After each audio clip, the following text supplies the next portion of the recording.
And you know what she does?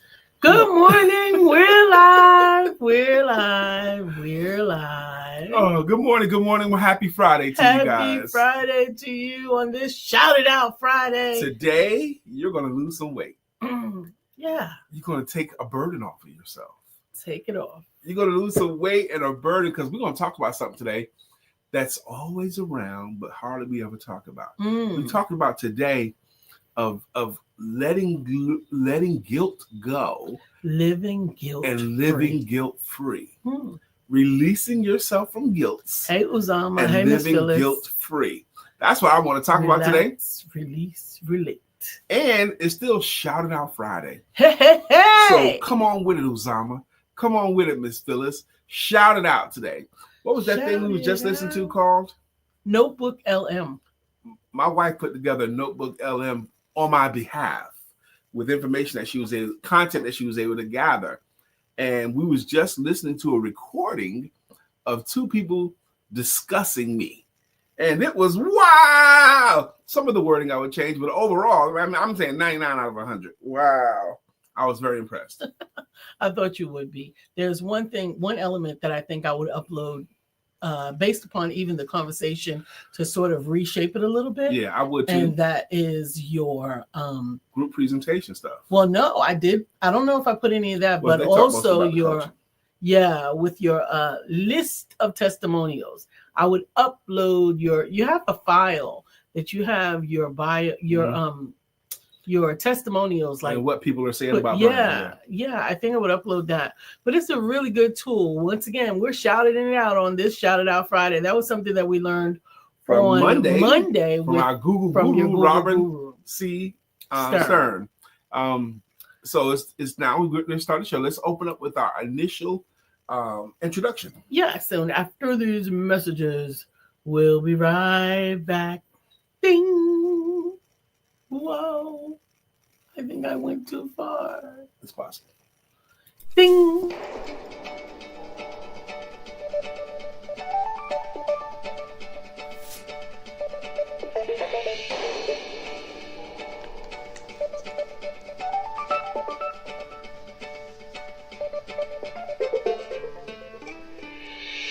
Good morning. My name is Brian McNeill. And I am LisaSantiagoMcNeilll. And thank you for joining us on our show, Let's Talk About It. We come to each Monday through Friday right here on the SIBN network, on iHeartRadio, YouTube, TuneIn, as well as Facebook Live. Good morning. Good morning. Good morning. Like.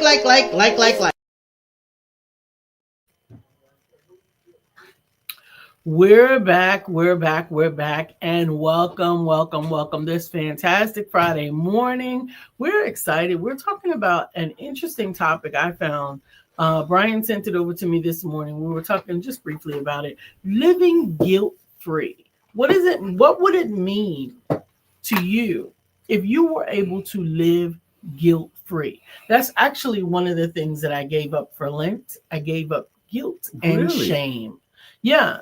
For me, Lent is really about personal development. It is also about the time leading up to the crucifixion, obviously. But as I have been navigating through my life for 57 years now, I get to see what benefit I can also integrate into that for me. So studying more, reading more about just about God and about what he expects from us, but also what pieces and parts of my imprint, the religious imprint, are not serving me. Yeah, that's a worthy thought. Self-examination. Lisa's really, really good at that. What am I carrying that's not serving me? That's not helping? I was listening to several different opinions about guilt this morning. And one guy, man, he really, really resonated with me where he said, carrying guilt is like eating away at yourself from the inside. How about that? You're eating away at your soul. How about that? From the inside by carrying guilt. And he wanted to say, and he went on to say, yes, and so did a few people I listened to. You're not perfect. You've committed some crimes. You've made some mistakes. There's things about your life that you wish you hadn't done or said. Okay, but overall, you're good. But it actually often makes me wonder, what is guilt? Like, what's the definition? And what's its benefit and what's its origin? Let's talk Those about are that. the things that I think often. I think about everything. When I'm thinking about something, I think about, where did it begin?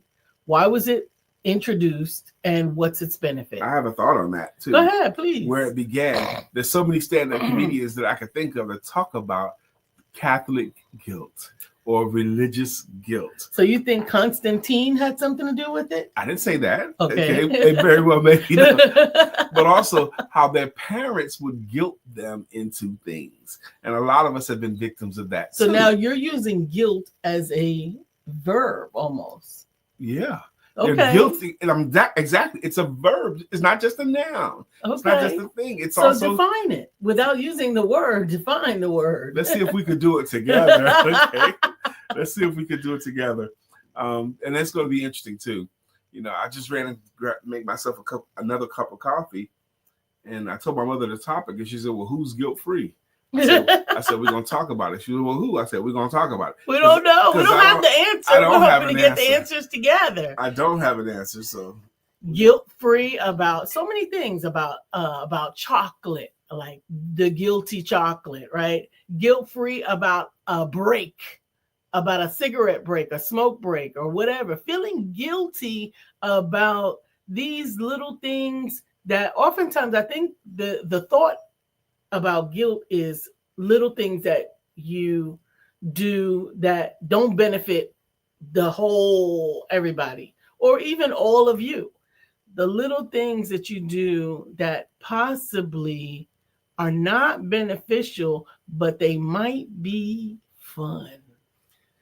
That's one side of it. But when you first started talking, I thought about some mistakes I made that I still carry guilt about. Like what? Like one, when I was, You have a file. I'll tell you. There's two of mine that come to my mind. Mm-hmm. But one, and I'm not proud of either one of these. They make me look terrible, both of them.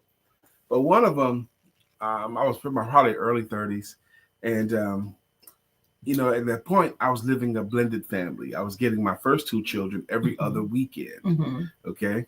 And that was one of those weekends where I had my kids, and there was already other kids in the house. It was 4 kids and a husband and a wife.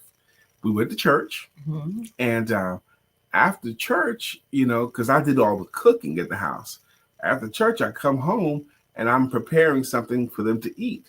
Well, there's some other church members that we know came like immediately after, like right after church. They came to the house. I don't even remember inviting them because as I was cooking, this lady shows up with her 6 kids. Oh, wow. So now I've got 10 kids in the house, but I only got enough food to feed my kids. There's no such thing, but go ahead. There's no such thing. Right. There's no such what thing. I was making was grilled hamburger meat with gravy over French fries. Okay. So that's what I had made. That's what I prepared. That's definitely a stretch meal anyway. It could be a stretch meal. It will stretch. Well, what I did was I was off balance and I made a poor decision. I was like, I'm sorry. I didn't make enough food for everybody, to eat. And she was like, okay, no fine. And anyway, they visited shortly because I fed my kids at the table. I tried to entertain them in the living room. Look at your face. And they that left. actually Wait. Go ahead. They left without eating. And this has probably been maybe 20 years ago. Oh, wow. Maybe 20 years ago, something like that. And because my kids were little, and no, maybe more than 20 years ago, because my daughter is 35 in a month. Oh, wow. So it was probably 25 years ago. So anyway, I've often thought, even if I gave each child 2 French fries, that would have been better than what I did. And I feel guilty about that to this day. I'm sorry that you feel guilty. And interestingly enough, look how your mouth went. You felt because I love you and I don't want to see you in pain. I want to see you release that. But I want to say that either my kids would have not eaten until they left, which is not likely, or we would have cut up those French fries and chopped them up and put something on top of them and done something to stretch that meal and set those children down. Yep. Interestingly enough, Deirdre is watching with us this morning. Is she here? Yeah. And she will remember this story. I don't see her anywhere. She's right there. I don't see her. She's right there. Okay, good. Well, Deirdre will remember this story, but I still feel guilty about this. Yeah, and I would probably have added to that guilt if I was your sister back then. If I was not your wife and, if we were friends, I would have been like, them kids wouldn't have starved if they didn't eat until after the company left, or they wouldn't have starved if you didn't. Again, I know them something else. I thought I could have gave each child 2 French fries. Yeah. And put some meat and gravy on there. And that way, none of them would have been full. Absolutely. But they all would have had something. Absolutely. But if I had it to do over again, that's what I would have done. Yeah, and I think that happens. Deirdre said, I'm sorry, I don't remember that visit at all. She's laughing at me. Because she didn't do the cooking. I did. But I do remember it. And you were there, Deirdre. And you'll know the family, too. Because the kids all grew up accomplished. But when they were kids, they were little. They were rambunctious and noisy and all that stuff. They were kids? Oh, okay. Yes. They grew up to be accomplished people. You know exactly who I'm talking about, and I don't want to call out the name. And I'm not going to call out the name, but I know you know. Goodness. But imagine that now that is a guilt that you carried around. Yeah, for 25 years. For 25 years. And it's possible that it's not a guilt that came up often, but it just came up now. Yep. So it's still in there. Yeah. And that's what I often try to remind people is you don't have the ability to forget. God is the only one with the ability to forget. You can misfile information, but you can't forget the information or the experience. It's going to have an imprint on you. It's important as we continue to grow and continue to evolve that we relearn how or what happened, understanding that it's very easy to just capture onto certain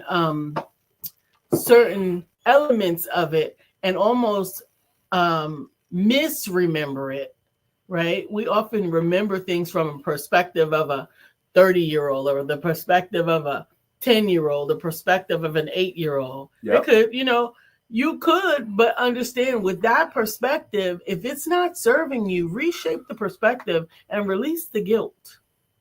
Release the guilt. Hopefully, the mom, the children, or whatever, if they have a memory of this, they didn't think of it as Brother Brian not feeding their children. They thought of it as Brian making sure that his children were taken care of. Nah, I know I did. I messed up. Okay, that was one. 2 guilts came up in mind. That was one. You want to hear the other one? Sure. This is even longer ago. I was 17 when this happened. Okay, what I'm about to tell you. Oh, wow. It was my family. We grew up in Brooklyn, New York. Mm-hmm. And my senior year in high school, we had moved down to North Carolina. Mm-hmm. So I graduated from a high school in North Carolina. I was not familiar with hardly any of these traditions. My school never had a pep rally in Brooklyn. I didn't know nothing about pep rallies. I wasn't with it and none of that stuff. And I didn't really give a daggone about prom like that either. Mm-hmm. Okay. But I had a girlfriend. Okay. And we've been having sex all the time. Oh. And prom night came. It was in June. Close to June, May, and the NBA playoffs was on. Okay. But it was a big deal to her, but it was not a big deal to me, prom. Okay. So I went ahead and got on the suit, and I knew I wasn't going to stay. And so we go to the prom. We took the prom picture, and then I called a cab, and we got in the cab and went to the hotel. So she didn't get a chance to enjoy her prom. Okay. I just took her to the hotel. I robbed that young lady of her prom experience because of my selfishness at the time. So I still feel guilty about that too. She could have had a much better experience if I understood. I didn't understand it at all. Why is this such a big deal? I'm reserving judgment because A, you were 17. Yep. B, you were a boy. And C, you were really not into the whole understanding of what a prom means to a girl. It felt like small town country school stuff. don't matter what it felt like me, to you. Right. Good morning, Antonobi. Today is living guilt-free, so I want to make sure that I don't impose any guilt on the situation. Good morning, Mike Wayne Mentor. How you doing, Good sir? morning, Michael Mentor. What's good? Good morning, Antonobi. Yep. I'm glad I got this out today without a whole lot of our people in here.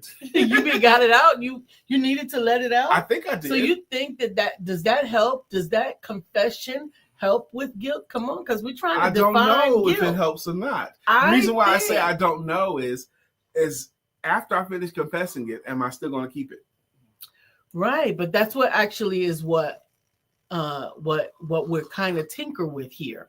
We're trying to figure out what's the purpose of guilt, right? Because if guilt is God provided, hey, Coach Janine, how you doing? If guilt is God provided, if it's a God provided emotion, then that means it has a function, right? Okay. But if it's a man provided emotion, then its function may be less than as valuable as we think. Uzama said, I have a similar guilty feeling story when my kid's mom dropped her daughter off with our kids, and I made a big deal about not having enough for her. Yeah.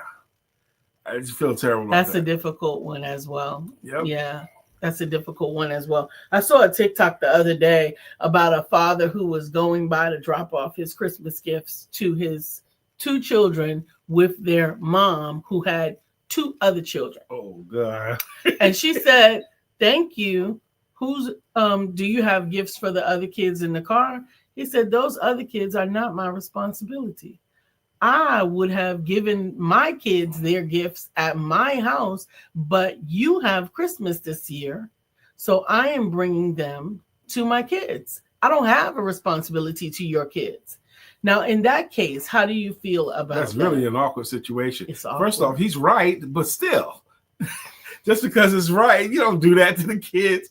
So their guilt might have a value. Yeah, I think so. I saw another one similar to that where a man is picking up his kid from his ex to take his kid to Disney World. Mm-hmm. And they put this, we're going to Disney. And the other kids in the house that are not his are crying and losing their mind because they know that kid's going to Disney World and he's not taking them.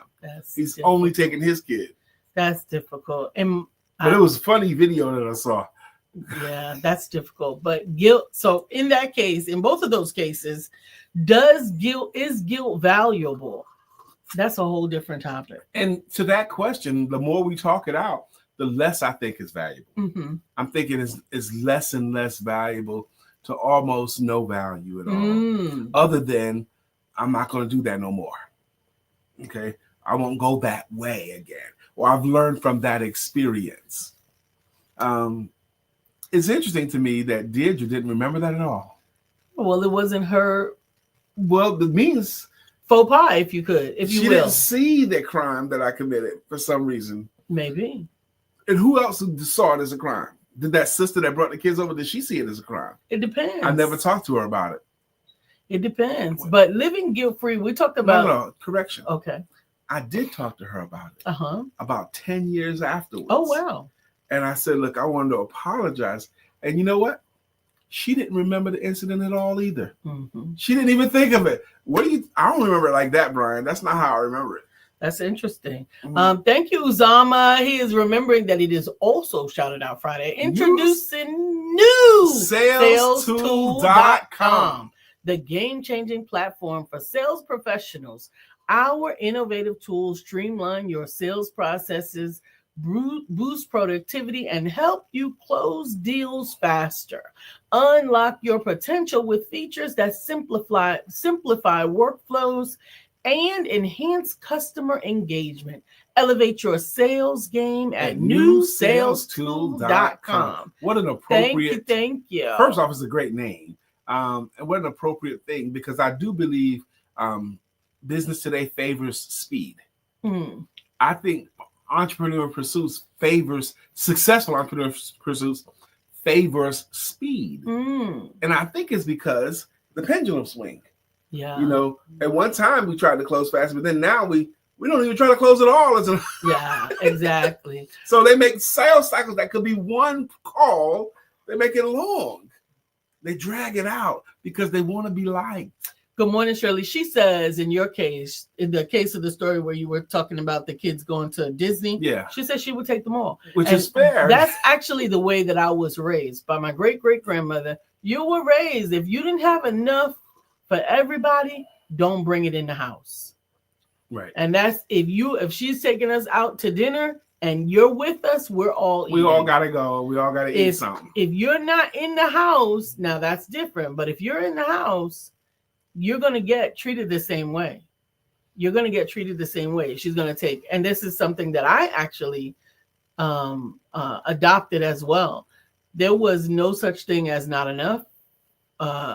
We don't have enough to split. If you cut this pizza down, pizza has 8 slices and we got 16 kids. Oh well, it's gonna be 16 slices now. 16 slices today. It's gonna be 16 slices, and you're gonna be full. You're gonna be happy to have your half of the half slice. She might even get creative and put some mashed potatoes on the side of that pizza because you need something to stick to you. Yeah, it's not gonna be enough pizza. It's gonna be enough pizza, but it's gonna be enough. That might have something to do with my philosophy of if it's in the house, you can eat it or drink it. Okay, if it's in the house. Have you checked your steak yet? No, okay. You keep threatening that steak. I told you can have it. Lisa brought home some steak in a doggy bag from last night's dinner. We had a good time yesterday, man. Yesterday afternoon, Sister Shirley, we had worked all day, and then it just seemed like appropriate to get out of the house. We got out of the house. We drove 27 minutes from my house to our fun place now, Decadence Popcorn. Went up there. Got some stuff, and then we were out and about. It was time to eat, so we my wife was like, we're going to get something to eat, but my wife said something, Sister Shirley. She says, I want a date night feel or a date night vibe or something like that. So I Googled we were looking for something to eat, and I didn't want to go into a takeout place. We're already away from home, far enough away that we could experience. One thing that Brian and I have done a couple of times in the past is to do a staycation, which is where we pretend that we're in another city. It's just hotel and everything, Sister Shirley. Go in a hotel. Absolutely. It could be right in our town, but it feels like it could be a completely just another exit. And when we get off that exit, we claim that now we are in wherever. That's how crazy Hawaii. We are. I always say Hawaii. Right now, we're getting off the exit and we're going going to Hawaii. And the elevator at a hotel in Hawaii. Absolutely. We surely have. But it's a staycation, but still, because when you go on vacation, what do you really do? You be in the room or go out to eat or eat in a restaurant or go to the pool or hit the I like to do that. Matter of fact, I might want to do that. Okay, let's do it. And have the full experience. And that's why we chose the dinner. Shirley said that steak looks delicious. Right, but what I did was I Googled the best dating restaurant in this town, Kannapolis. So I was looking for restaurants that are known for being good spots for a date. And what came up was this place called the Chop House 101. It was a steak place. And I looked at the reviews and everybody was like loving it. So I was hyped before we went because I knew it was a little pricey. And he knows that steak is my favorite food. Yes. But I did know it was going to be more expensive. But we're out of town. Let's do it. On YOLO, right? YOLO.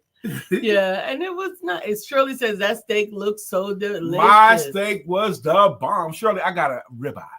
I ain't had a ribeye in a long time. I mean, thick, juicy. I'm talking about cut that mug and you're like, oh, you don't need no steak sauce. You don't need no au jus. You don't need no nothing. Just eat that thing.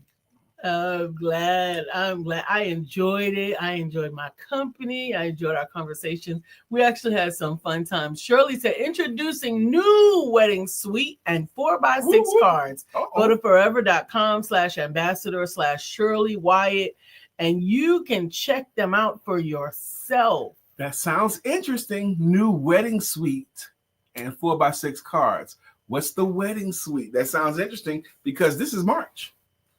April, May, June. June is wedding season. These 3 months of wedding season, man.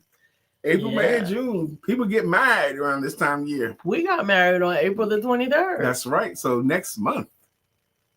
Oh, wow. Will be our 9th year. 2 months. This is March. Oh, next month is April. See, where was I going? January, February, March. I know. And then the next month is April. And we got married in April, okay? We did. Yep. So we're gonna do that. It's year 9. I'm excited about year 9 with Lisa. I just think it's good. It's a good marker. 9th year married to her. I put up with her bull for 9. That's not true. She's amazing. She's great. Okay. I am amazing. Yeah. So I'm gonna keep your butt.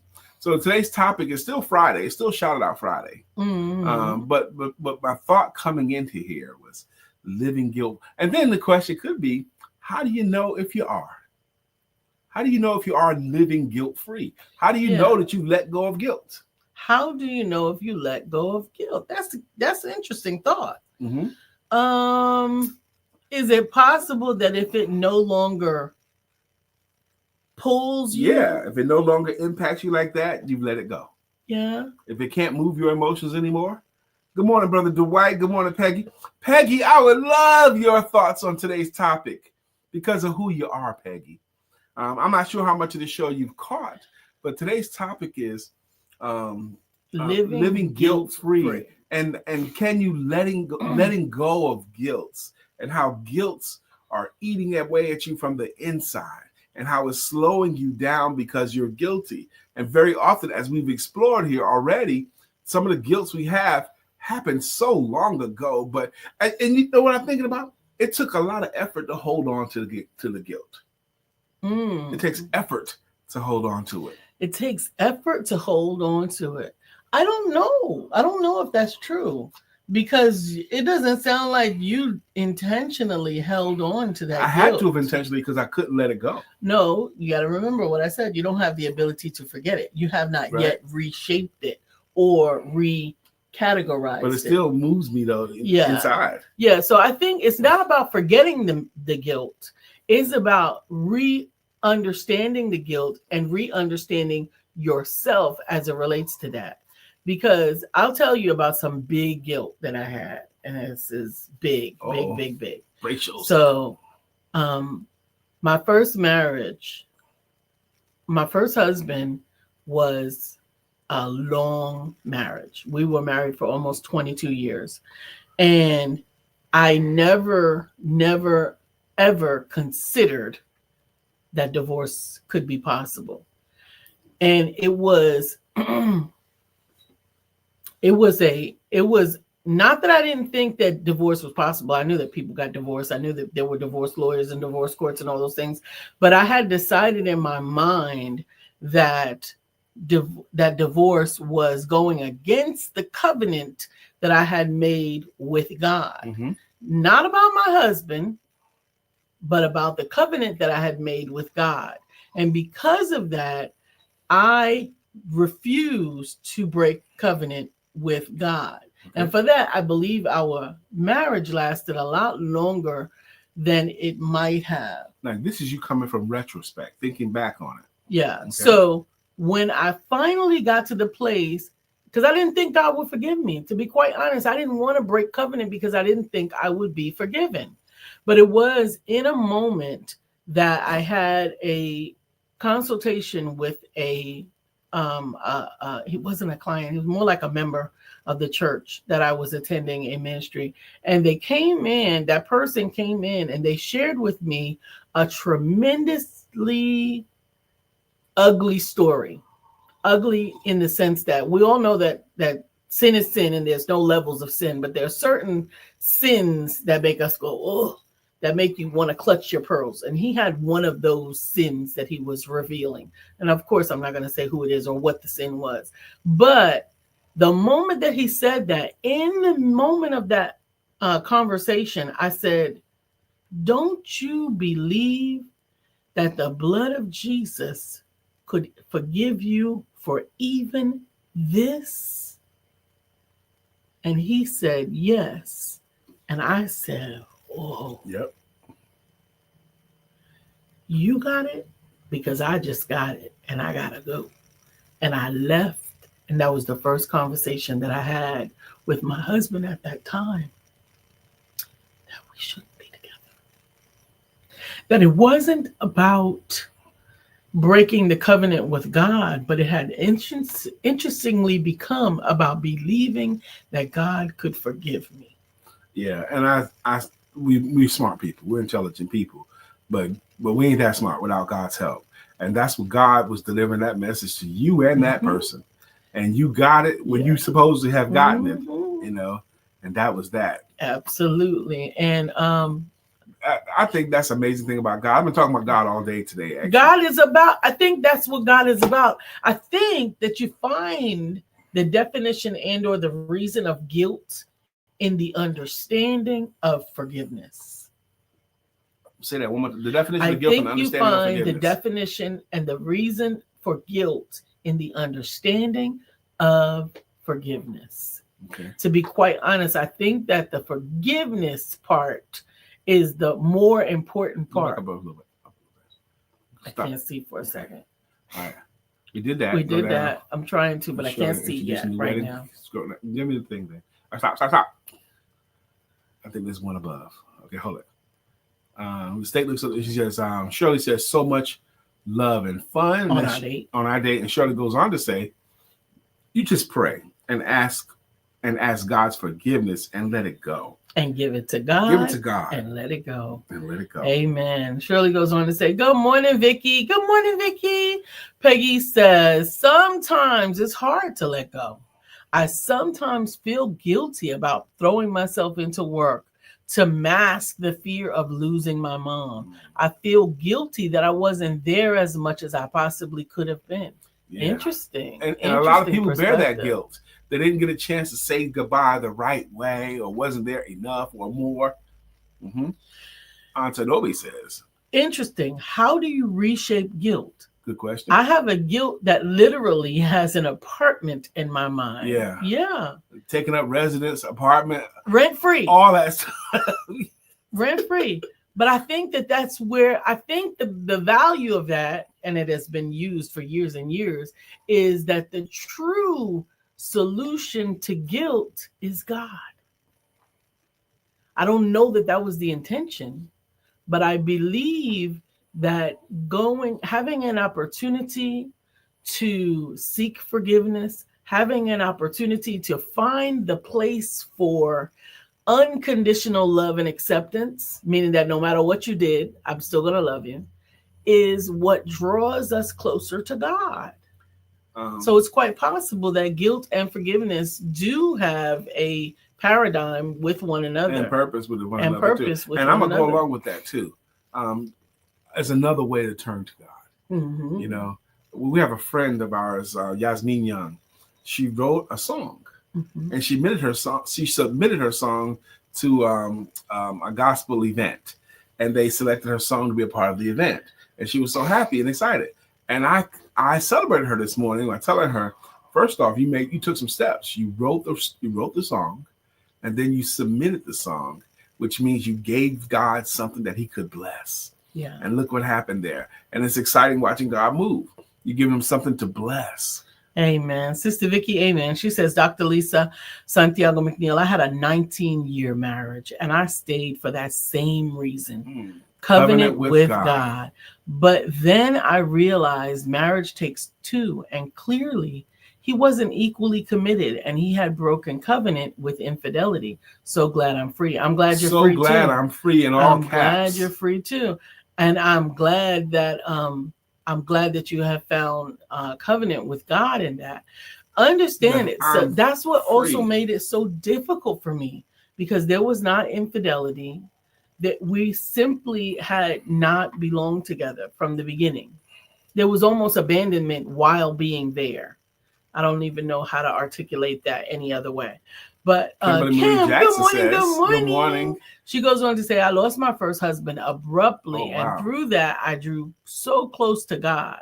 So much so that God used me to help others who had lost loved ones. Imagine Amen. that. That's a blessing that God was able to show you a purpose for your pain. And sometimes people have to find the purpose. It's not immediately Apparent. obvious. Mm-hmm. Okay, apparent. Mm-hmm. Uzama says, I sometimes feel guilty about the legacy I'm leaving to my children, preparing them for their futures. I mean, I can appreciate you saying that, Uzama, but it's exciting to watch you take steps to alleviate that with the way you do your money and the way you learn and love on Bitcoin. It's 9:34. Do we have a today in Black History? Of course, today in African American history. I'm going to try to see. Is today the 6th or the 7th? Today's the 7th. Today is the 7th. Man, we got time for one, maybe two. You don't get to tell me. I'm telling you, there's 14 on the page. Ooh, my favorite 1960s singer, dancer, actress, and civil rights activist Lena Horne was inducted into the Hollywood Walk of Fame and awarded 2 stars on Hollywood Boulevard in 1960 for categories of motion pictures and music. Horne's career spanned over 7 decades, appearing in film, television, and theater. And I loved Lena Horne. I love the Horn too. Okay, that's what Red Fox used to call her, the Horn. I loved her. If you haven't seen Stormy Weathers, the movie Stormy Weathers, I think it was made in like the 30s or 40s. All black cast, singers, dancers, the Nicholas brothers, Bill Bojangles Robinson, Lena Horne. They got all kinds of amazing Cab Calloway's in it, amazing performers in this show, Stormy Weathers. Don't know why there's no sun up in the sky. Stormy weathers. Since my man and I ain't together, keeps raining all the time. Becky says, sometimes I feel guilty about relocating to Florida and leaving my babies back in Detroit. I have a sister friend battling cancer, and I feel guilty that I can't be with her as much as I would if I was back home. I love living in Florida, and I tell myself if I want to live the life without the regret of spreading my wings, I had to do it. Yeah, but the guilt still lingers. I think we need to stop that, but I want to go back to this. Isn't that interesting? Even though we know better, Peggy, sometimes Les Brown tells a story, you have to drop those bags and fight for yourself. And you leaving the Sing, Brian. That's from Deirdre. That's a trip coming from Deirdre. She said sing, Brian, but Deirdre's an amazing singer. You know, one of the things Deirdre said about my singing, you also say about my singing. Because I never believed that I was a great singer. But Deirdre used to say, Brian can sing, you know, if he's not thinking about it. Yes, okay. If he is not thinking about it. I can sing. I don't know, you said something. You also believe that I can sing better than I thought. Yes, when you're singing naturally, when you're not thinking about it, you're using your voice. And this is something that Sister Angela, Coach Angela Renee Simpson tried to explain, is that when you're trying to sing like somebody else, you just messed up. Sing like you. Were you there when I had that lesson with her? No, it was a private lesson. Oh, okay. At her studio too. The song I was trying to sing was Suddenly by Billy Ocean. That was my test song. I used to think that love was just a fairy tale. That was the song we trained on. She talked to me about taking more air in and staying true to my real voice. Isn't that interesting? Deirdre wants you to go back to Peggy's point. Okay, That's right. Let's go back. Go back to Peggy's point. It is true. It's so true. There's so often that in order to do anything for ourselves, even after all of the sacrifices, Peggy, that I'm sure that you already made for your children, for your family, right, even for your sister girl, to just carve out a little space for Peggy to have the opportunity to explore what God has for Peggy. I think that is actually one of the things that we said a few moments ago, is that guilt is often compounded when the thing that you're going after seems to benefit you and not everybody. But it's okay to benefit you. But it's okay.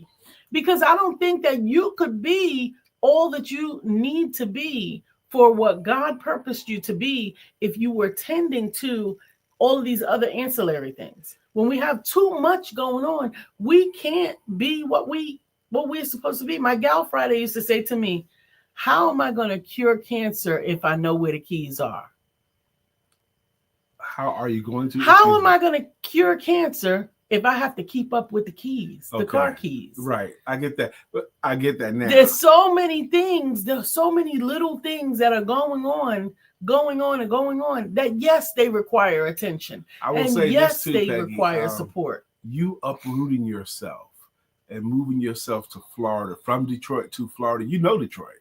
You know Florida a little bit, and you learn Florida more and more now. It's really a testament to your courage, your self-fortitude, your tenacity. belief in yourself, your tenacity. You kind of had to make that move in order to really to express all those other parts of yourself. Absolutely. You couldn't have done that in Detroit. That was familiar. Now, I'm sorry, go ahead. That you needed the unfamiliar, and you might have wanted the sun. Okay. You know what Detroit winters are like, but you also know what Florida winters are like now. Now, Vicky says, hey, fam, she got another, award-winning author and playwright. That's right. Vicky Linnell Evans invites you to the AAPG 10-Minute Festival. We attended it last year. Yes, we amazing. did. We're going to be there this year. We're going. Saturday on March the 29th at CPCC's Tate Hall. Tickets are on sale now at etix.com. Search out AAPG. And the time is 3 p.m. It's wonderful. Let me tell you. So, first of all, this is not just one play. This is not just two plays. This is a whole night of 10-minute plays. You think 10 minutes? Like commercials? 10-minute segments out of their 10-minute plays. Segments out of these plays. All these playwrights that are wonderfully fleshed out, wonderfully impacting. Even though you want to see the rest of each play, you are satisfied. Yes. It's almost like a charcuterie tray of plays. That's what it is. It was a wonderful experience for us. Play of trays. 10-minute plays. There's all these playwrights. They need a chance to feature their stuff. Absolutely. So we went there. We sat right up front too. And matter of fact, the last two events we went to see Vicky, we sat right up front. It's a different experience. We were right close to the fire. So I encourage everybody, get your tickets for these 10-minute plays. It's amazing. Oh, wow. Deirdre says that's Shah's favorite song for us. What's Suddenly. That? Oh, really? That Shah's is so her sweet. guy. Shaheen. I didn't know that Shah was short for Shaheen. But yes, hey Shah. That was my song to learn how to sing on. Absolutely. Sister Sher said, I'm not leaving. What? Yeah. Peggy says, have a blessed day, everyone. But she says, I'm not leaving, because you always think when she says that she's going. No, she's actually keeping time for us is what she's doing. Right, saying it's time for y'all to get to the song. Stop playing. Hey, man. Vicky says, oh, thank you for that wonderful promo, fam. Yes, Vicky, it's easy to promote your stuff. It's easy to promote what we like. Yes. When we like something, come on. But the thing is, I don't just like the play and the opportunity to be a play. I like the opportunity that Vicky leverages for the other playwrights in the AAPG. You should come. You should come, Deirdre. She said, ooh, I want to come. I love Deirdre to participate in that. Flip out. That's all kinds of Deirdre's alley. Absolutely. Please come up the weekend of the 29th and hang with us. And you and Shah. Matter of fact, we can make it a staycation. We could. Let's all get a hotel or Airbnb and hang out Airbnb. here. We could do that. Yes. Make it a staycation with a dinner and a show. That's what we could do. Love it. It's time to get to the jams, okay? Okay, thanks for the wonderful promo. Good. It's time for us to say thank you the way we say thank you. The way we say thank you here is with greeting songs and with greeting logos. This show that you're watching is called Let's Talk About It. We've been doing this Monday through Friday since October of 2016. That's right, October of 2016. We're into our 9th year of doing this now.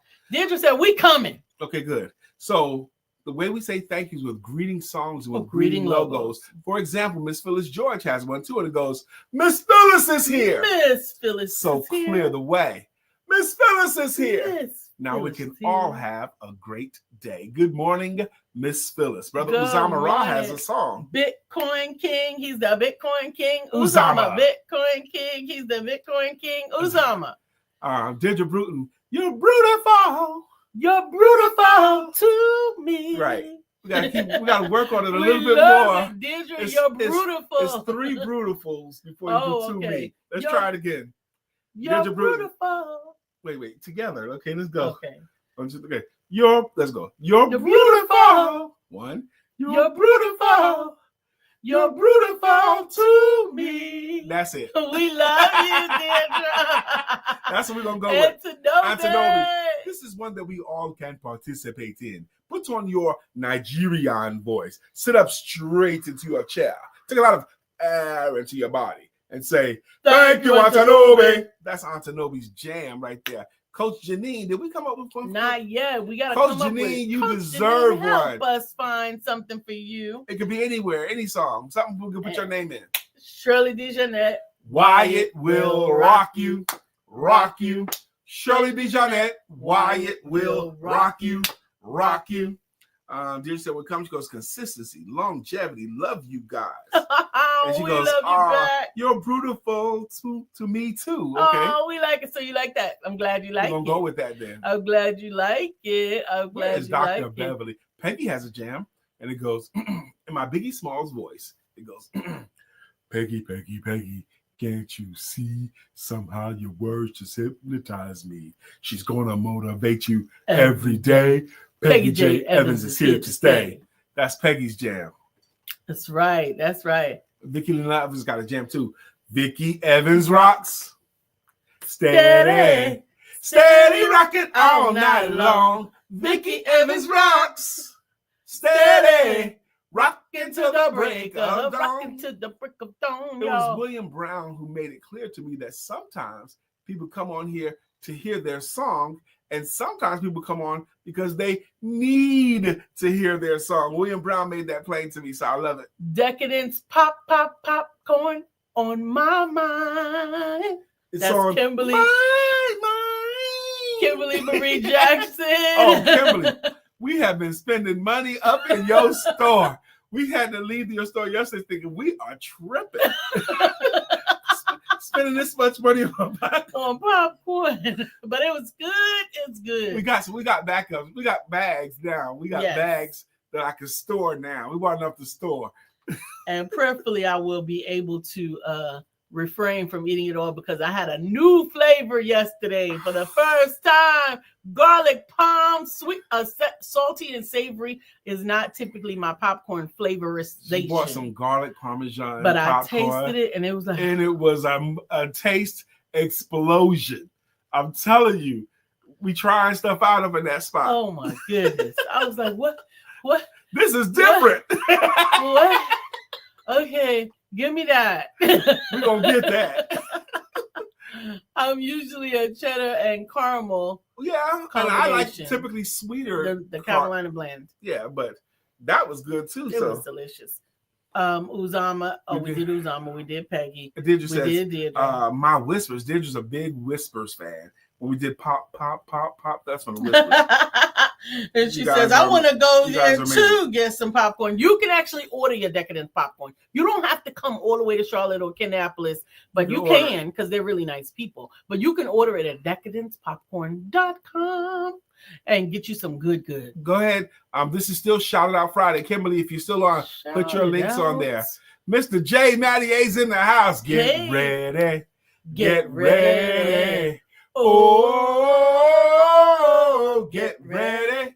Get ready, because here Jay comes. Get ready, because here Jay comes. Get ready, because here Jay comes. Thank you very much. Shirley DeJohnette Wyatt says, thank you for today marks the first day of Bloody Sunday, Selma, Alabama, 1965. I know the story of Bloody Sunday. I told that story in church before. 1965 on the Pettus Bridge on a Sunday. They were walking to register to vote, and the police and local townspeople was on the other end of that bridge and beat them up, and nobody got in trouble. So we had everybody's to wait. Civil rights were violated. So we had to wait all the way to 2024 or 25 for the Alabama chair to go up in the air. Last year. Oh, I saw a hilarious video about that yesterday. One of the greatest moments. Throw your hat. They were jumping him. Who That's knew right. that tossing your hat in the air meant hootie hoo. the Alabama brawl? I saw a great snippet about it yesterday, breaking it down like a boxing match, breaking it down. And then when brother got the chair, he indiscriminately. Listen, Wow. use what you got. That's a key. Use what you got.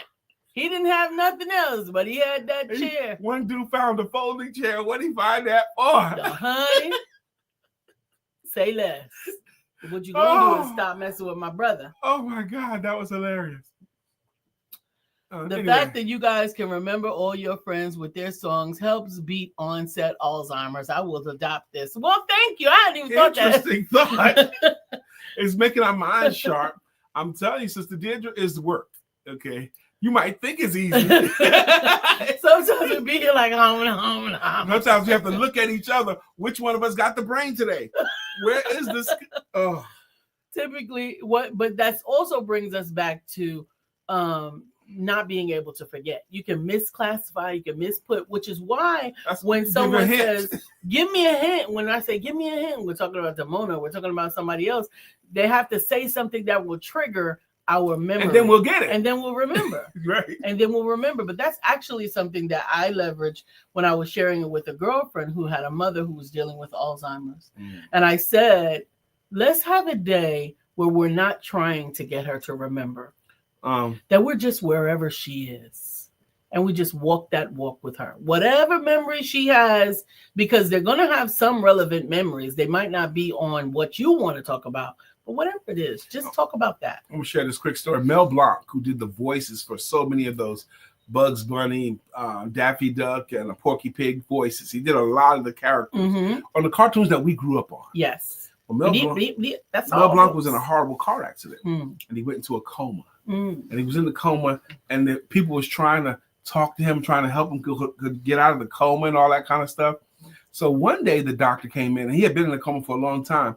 He picks up the chart and he says, let's see how Bugs Bunny is doing today. And Mel Wilkes said, yeah, not so good, Doc. Not so good, Doc. All of this time, he was there waiting for someone to talk to him the right way. His character. Yeah. So just going, and this is obviously not with any medical certainty. It's just something that came into my spirit because it was so frustrating for her to go visit her mother, who has now returned to source. But it was so frustrating. You don't remember that? You don't remember who I am? Whoever she says you are when you walk in the room, you be that person. Yeah. And just sit with her and talk to her and enjoy the moments of cognizance with them. We're about to get out of here. The weekend is upon us. That's right. We do advocate a 5-day work week. We do know as entrepreneurs, we do often work on the weekends. But we want, the way I say 5-day work week is that's the days you use to build your business. And anything on the weekends is either scheduled, bonuses, appearances, things like that. So we do also encourage you to have a weekend. Let this week end. Get some recreation, some refreshment, get a new perspective so that you can start Monday ready to go. That's right. And Amen. We love you. We love you. We love that you decided to spend some time with us today. And in the meantime and in between time, don't forget to have sex. See ya. Deirdre, I'm going to call you later to get everything locked in for our staycation. All right. Talk to you soon. Making moves. Making it plan. Cool. Bye.